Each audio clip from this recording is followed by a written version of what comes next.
Good afternoon friend, আমি পাপাই রয় স্পিকনে তোমাদের স্বাগত। তো এটা আমার একটা ছোট্ট লফট, দেখো তোমরা ভিজিট করো, শখ করো।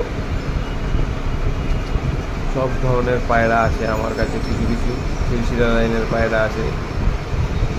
তো দেখো তোমরা আমার সবটা শখ করো। আর একটাই কথা, ভালো লাগলে ভিডিওটা লাইক কমেন্ট সাবস্ক্রাইব করো। সাবস্ক্রাইব তোমরা করলে আমাদের ভিডিও বানানোর মোটিভেশন যায়, কিন্তু তোমরা সবাই ভিডিও দেখছো, কেউ সাবস্ক্রাইব না করলে ভিডিও বানানোর ইচ্ছেটাই সম্পূর্ণ খারাপ লাগে। তো দেখো বন্ধুরা, যারা যারা দেখছো দেখো, পায়রা শখ করো, সব ধরনের পায়রাই আছে। এখন আকাশে আছে কিছু পায়রা, দেখো দুপুরবেলাটাই আমি এরকম ছাড়ি পায়রা, আবার রাত্রিবেলা খাইয়ে ওদেরকে আবার ঢুকিয়ে দিই। দেখো শখ করো, পায়রা পোষা একটা নেশা। এই নেশায় যারা আছে তারা জানে, ভালোবাসা নেশা যেটাই বলতে পারো।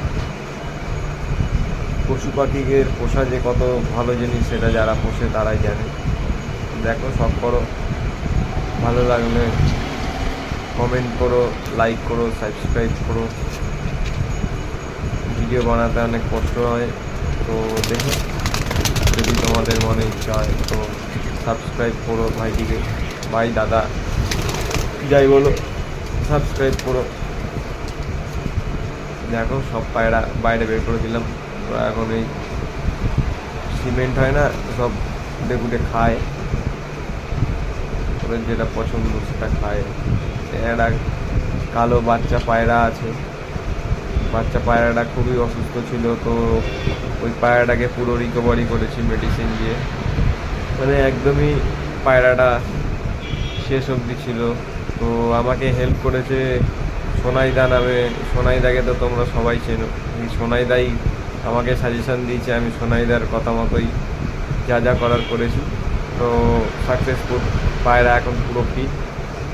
মানে সোনাইদাকে আমার তরফ থেকে অনেক অনেক ধন্যবাদ। সামনাসামনি তো কখনো দেখা হয়নি, দাদাকে আমি যতবারই হোয়াটসঅ্যাপে SMS করেছি ততবারই রিপ্লাই পেয়েছি। তোমরাও যদি সোনাইদার কাছে হেল্প চাও তো হেল্প পাবে। যখনই আমি বলে মানে একটু SMS লেট হলে, দেখো সবারই তো কাজ থাকে না, মানে SMS দেখার সাথে সাথেই দাদা রিপ্লাই করেছে। এটা আমার জন্য মানে ধন্যবাদ দিয়েও সোনাইদাকে ছোট করা হবে।